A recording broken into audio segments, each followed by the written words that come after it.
Bon, là, vous voyez que si les exemples pareils pouvaient servir à tout le monde, ce serait bon parce que quand il y a un truc, un ministre refuse de démissionner. Dans ces conditions, ce n'est pas normal qu'on ait toujours ces ministres qui sont à la tête, qui sont au service de la nation et qui ne font pas ce que les nations veulent. Quand il y a une démission comme ça, c'est bon, mais quand ils sont obligés de les enlever avant de s'asseoir, c'est pas normal, quoi. C'est en cela, moi, je pense que ce acte qui vient d'être posé, c'est normal, quoi. Bien, enfin, je crois que le président est toujours libre de faire son remaniement. Ils sont tous des collaborateurs, mais la rumeur court tellement que quand on veut s'actionner, quand on veut être clair, quand on veut gouverner, il faut gouverner à la rigueur. Je crois que nous ne sommes pas tous,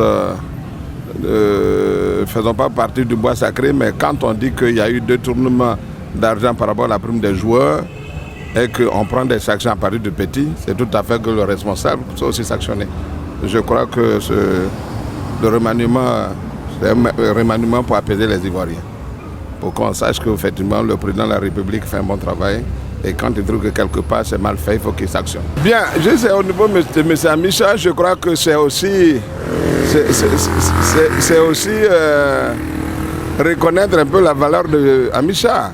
Amicha, quand même, il a dirigé la commune de Trégine pendant plus de décennies et il a été aussi ministre des Sports. C'est son ancien poste, je crois qu'il mérite ce poste-là. D'abord, la décision du président de la République, c'est une décision à saluer. Non, pour Amicha, vraiment, il a déjà donné, satisfaction au niveau du sport. Moi, je pense que la qualité même de l'homme, il est impeccable. C'est l'homme qu'il fallait quand même déposer au niveau du sport. Mais ça ne s'arrête pas au football. Il y a le basket, il y a le handball, il y a le volleyball. Tous ces paramètres-là, il faudrait qu'il assainisse. Parce que c'est anormal que des gens quittent en Europe, des professionnels viennent jouer pour le pays, ils mouillent le maillot, ils gagnent des trophées et en retour, on ne leur donne pas les primes. Sachant que l'État a versé les primes des enfants. C'est vraiment pas normal.